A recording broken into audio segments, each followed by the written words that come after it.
Vàសួស្តីអ្នកនរគ្នាថ្ងៃនេះដែរខ្ញុំមាន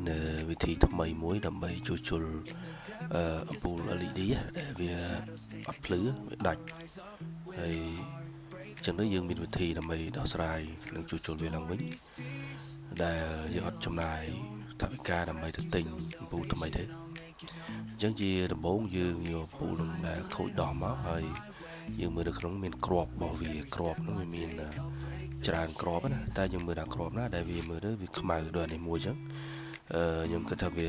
ខូចហើយដោយសារតែវាមានដុំខ្មៅហ្នឹងអញ្ចឹងយើងដើម្បីជួសជុលវាយើងត្រូវឆ្កឹះដុំខ្មៅនឹងចេញមកគ្រាប់ហ្នឹងបើនេះវាខូចតែមួយគ្រាប់ទេអញ្ចឹងពេលយើងឆ្កឹះចេញមកវាមានសភាពអញ្ចឹងយើងឆ្កឹះឲ្យស្អាតយើងទុកវាម្ដុំសិនហើយវិធីនេះគឺខ្ញុំប្រើតែដៃកឹបណាដៃកឹបយើងកឹបกระดาษសភៅហ្នឹងអញ្ចឹងដៃកឹបហ្នឹងយើងយកដៃកឹបហ្នឹងដើម្បីយកមកទៅអីដើម្បីតភ្ជាប់អាខ្សែខ្សែអានឹងខ្សែចរន្តរបស់វាណាដែលកន្លែងនេះវាខ្មៅហ្នឹងវាដាច់ហ្នឹងអញ្ចឹងដែលវាដាច់ហ្នឹងដែលបង្កឲ្យធ្វើឲ្យអំពូលនោះអត់ភ្លឺទេអញ្ចឹងយើងយកដៃកឹបហ្នឹងដើម្បីទៅតភ្ជាប់ឲ្យកន្លែងខ្សែចរន្តរបស់វាឡើងវិញអាហ្នឹងវានឹងភ្លឺឡើងវិញអញ្ចឹងយើងយកដៃកឹបមកគ្របមកប៉ុន្តែយើងអត់យកទាំងអស់ទេគឺខ្ញុំយកតែពាក់កណ្ដាលទេដល់យើងយកវាមកកាត់ពាក់កណ្ដាលហើយវីដេអូនេះដែរខ្ញុំភ្លេចថតដល់កន្លែងពេលដែលខ្ញុំឆ្កឹះក្របនឹងចេញ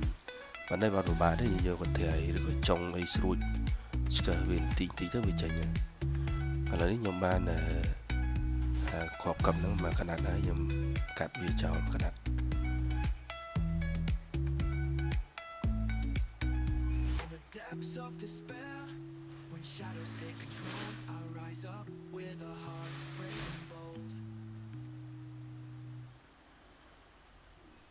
ហ្នឹងហើយយើងទុកវា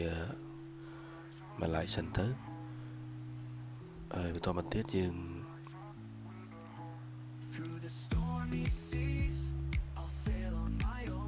មើលកន្លែងដែលយើងត្រូវភ្ជាប់ដៃកឹបហ្នឹងជាមួយនឹង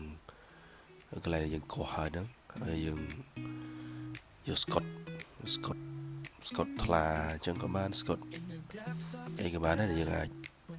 បិទវាភ្ជាប់ជាមួយនឹងដៃកឹបហ្នឹងហើយខ្ញុំបិទភ្ជាប់វាថ្នមអញ្ចឹងណានោះវាជាប់ដៃកឹបហ្នឹងមកហើយអញ្ចឹងយើងយកដៃកឹបហ្នឹងទៅធ្វើម៉េចសេរីវាចំកន្លែងដែលយើងទើបឆ្កឹះអាក្របហ្នឹងចេញធ្វើម៉េចឲ្យវាប៉ះគ្នាចង់និយាយថាវាស្អិតជាប់គ្នាចឹងដើម្បីឲ្យវាស្អិតជាប់គ្នាល្អកុំឲ្យវាមានការរេចុះរេឡើងយើងស្កត់វាឲ្យជាប់បានល្អដោយប្រើកត្រៃឬក៏ប្រើវត្ថុអីមួយយ៉ាងប៉ុន្តែកុំស្កត់វាខ្លាំងពេកខ្លាចវាបាក់អញ្ចឹងយើងស្កត់វាល្មមហ្នឹងហើយយើងធ្វើអញ្ចឹងមកឲ្យប្រកាសថាអតីតកឹបហ្នឹងហើយនឹងផ្ទៃខ្សែប្រព័ន្ធចរន្តរបស់វាហ្នឹងវានៅជាមួយគ្នាចាំបន្ទាប់ពីយើងបិទហើយអីហើយ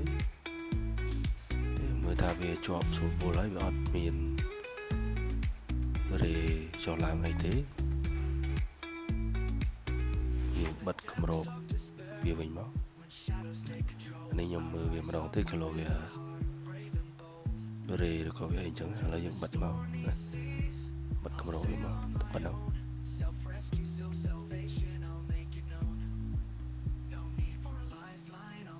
ហើយយើងយកមកភ្ជាប់